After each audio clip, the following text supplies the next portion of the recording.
E nas redes sociais começaram a circular postagens antigas de um dos repatriados, o Hassan Rabi, feitas em 2015 contra Israel. Ele disse que não se lembra dos conteúdos, escreveu o seguinte, tem uma postagem dele no Instagram, pessoal, vamos colocar aí. Ele disse que muitas notícias falsas estão sendo divulgadas, algumas estão tentando nos calar, sou contra a agressão e a violência, procuramos a paz entre Israel e a Palestina. O Hassan Rabi foi um dos porta-vozes desse grupo de brasileiros que estavam em Gaza, né?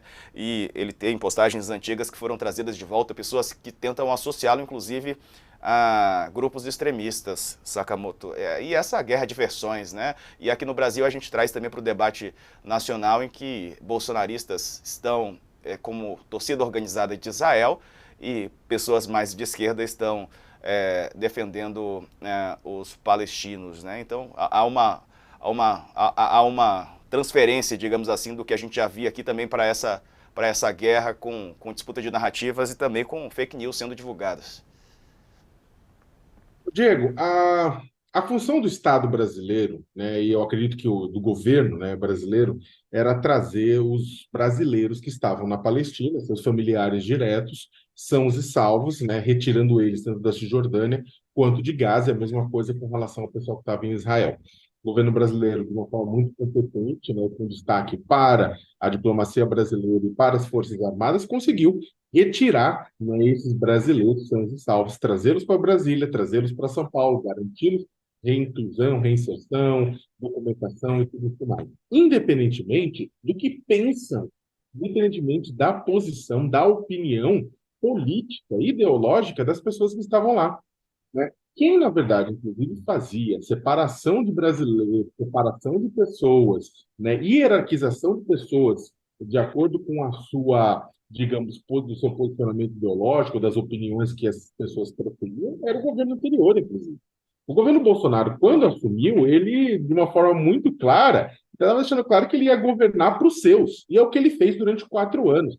Bolsonaro acreditava que o Estado brasileiro tinha que se movimentar, tinha que se mexer para garantir a qualidade de vida das pessoas que se reconheciam em Bolsonaro. Bolsonaro queria uma nação à sua imagem e semelhança. Então, o que acontece? Isso não é o padrão do país, isso não é o padrão da diplomacia brasileira antes de Lula, antes de Bolsonaro e depois de Bolsonaro. Né? A ideia é trazer todo mundo, independentemente das posições. O posicionamento do Hassan diz respeito a ele. A gente pode criticar, tem gente que vai defender, tem gente que vai criticar, mas diz respeito a ele, puramente a ele, não tem nada a ver com o processo de repatriação, que nem as redes sociais estão fazendo. Olha, o Lula tá... Gente, pelo amor de Deus, uma função do Estado é poder servir a todos os cidadãos, independentemente do posicionamento desses cidadãos, é o que aconteceu de fato. Talvez se a gente tivesse na administração passada, né? Isso é claro, porque o Bolsonaro não quis repatriar o pessoal na China durante a pandemia de Covid-19. Demorou, demorou, demorou, demorou. Talvez agora em Gaza ele fizesse o quê? Aplicasse um teste, né, para saber qual que era a posição ideológica dos envolvidos antes de trazê-lo de volta ao Brasil, antes de se esforçar a trazê-lo de volta ao Brasil, ou nem isso, traria o pessoal que estava em Israel e deixaria o pessoal que estava em Gaza. Né? Então é o seguinte, eu acho que é uma discussão, essa discussão é uma discussão pura e simplesmente para a guerra nas redes sociais, é uma discussão que não diz. É uma discussão para a guerra nas redes sociais e, ao mesmo tempo, para gerar notícia, né? Porque, como o Rastan foi uma pessoa que ganhou uma projeção, que estava sempre postando coisa, etc., então agora também há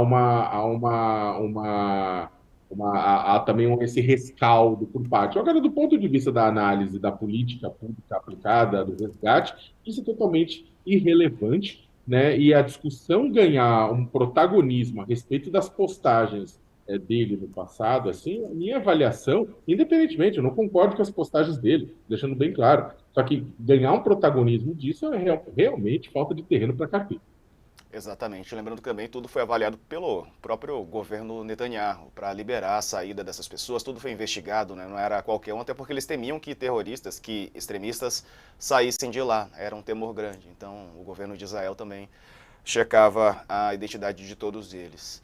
Bom, a gente está de olho nesse assunto, lembrando que eu falei agora há pouco que chegou um grupo de 26 pessoas a São Paulo, a gente agora sim tem as imagens, 26 dos 32 repatriados, essas são imagens aí do momento em que o voo chegou no aeroporto de Guarulhos, na região metropolitana. O avião pousou por volta de 11h20 da manhã, com essas 26 pessoas. 12 delas vão ser levadas para um abrigo no interior do estado, porque não tem família no Brasil. E ao desembarcar, um dos repatriados disse que ainda tem família em casa, disse que ainda tem irmãos, família lá, está preocupado.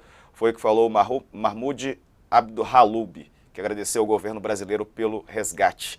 Esse jovem tem 18 anos, disse estar mais calmo também a chegar ao Brasil. Outra pessoa também falou sobre esse assunto, sobre essa chegada. Lembrando que 32 pessoas foram trazidas da faixa de Gaza. Elas chegaram no Brasil na noite de segunda-feira e agora, hoje, feriado, esse grupo chegando a São Paulo também.